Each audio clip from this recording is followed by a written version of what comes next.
I want to turn to the book of Esther. Perhaps when we talk about Esther, the most well-known passage in the book is found in chapter 4, verse 14, where Esther's cousin and guardian Mordecai says to her, "Who knows but that you have come into the kingdom for such a time as this?" Of course, we all know that verse. And I've heard lots of great messages based on this scripture over the years. But I've found that most of those messages, most of those sermons miss the point completely because they miss the context of Mordecai's words. Let's take a closer look at the circumstances surrounding this passage, and then we'll see something. Mordecai's message to Esther was not some feel-good motivational speech, but rather it was a sobering and alarming ultimatum.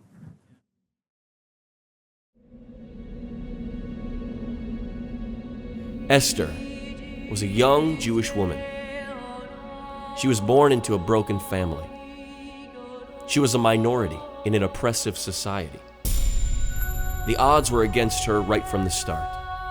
But almost overnight, Esther went from rags to riches, from poverty to the palace. And she became the wife of King Xerxes I, making her one of the most powerful women in history.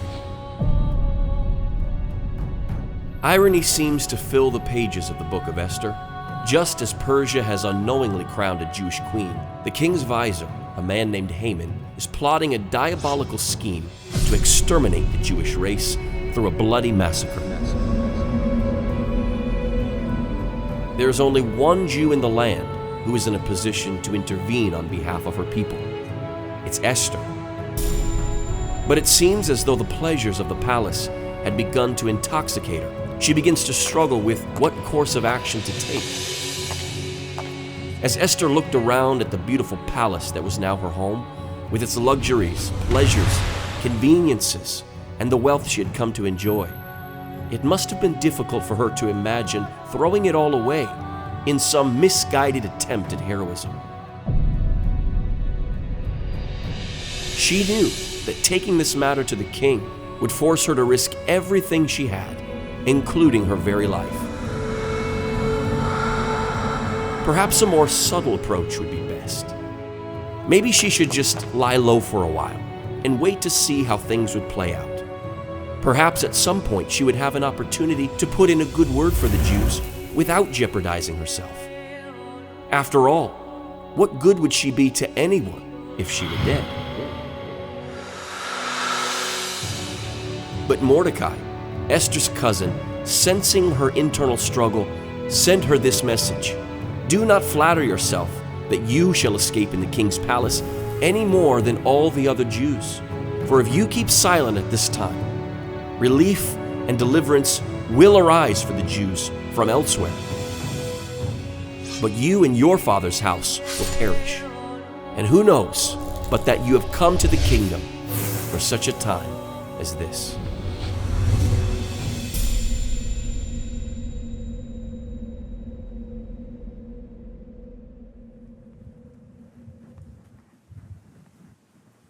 Let's look at those words that Mordecai sent to Esther once again. He said, "Don't flatter yourself." Isn't that interesting? Don't flatter yourself that you will escape in the king's palace any more than all the other Jews.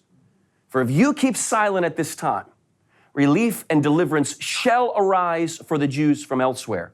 But you and your father's house will perish. And who knows but that you have come into the kingdom for such a time as this. In other words, Mordecai said, Esther, don't flatter yourself. You're not in the palace because you're so beautiful or special or wonderful. You've been placed by the hand of God in the position you are in because you are part of a strategic plan that's much bigger than you are. So Esther, for you to stand up and speak out on behalf of your people is not something over and above the call of duty. It's actually the very reason that God put you in the palace in the first place. And then Mordecai went on to emphasize the severity of the situation. He said, essentially, Esther, if you try to protect yourself and your position at the expense of the divine purpose, God will replace you and you will be the one that's destroyed. Now, maybe you think that I don't have any right to speculate as to what's going on in Esther's heart and mind.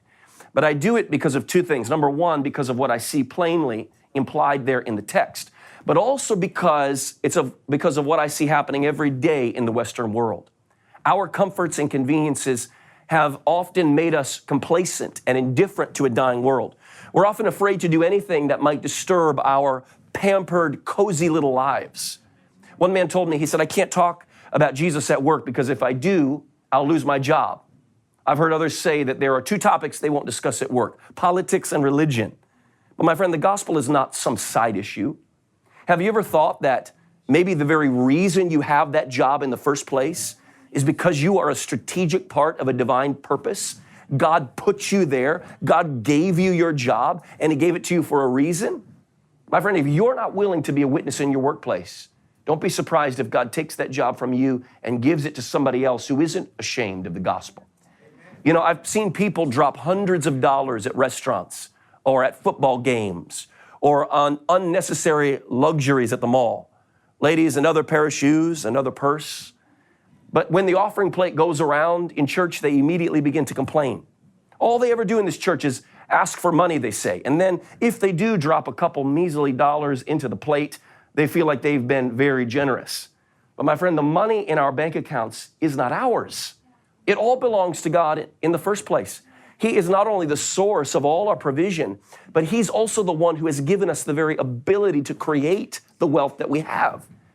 And God hasn't blessed us just so that we can consume those resources on our own selfish whims. He's blessed us so that we can be a blessing. That's the reason that you have those resources in the first place. So my friend, if you aren't willing to bless God's kingdom with a cheerful heart, don't be surprised if He takes those means and resources and gives them to somebody else who will be a good steward. If God's entrusted you with money, if He's entrusted you with other resources, you need to realize that He didn't give those to you because He likes you more than other people. He gave them to you because He expects you to be a channel through which those resources can flow. Yes, it's true that when water flows through a pipe, the pipe also gets wet. And when God's blessings flow through you, you will also be blessed personally. But don't make the mistake of thinking that you're being blessed because you're so special or wonderful or intelligent or talented. Think about what Mordecai said to Esther. Don't flatter yourself. You're not any better than the poorest beggar in the lowliest gutter. God hasn't blessed you because He loves you more than others. He's blessed you for a purpose, and your fulfilling of that purpose is not a side issue. It's the very reason that He gave you those blessings in the first place. If you won't do what God's called you to do, He'll find somebody else who will do it with joy.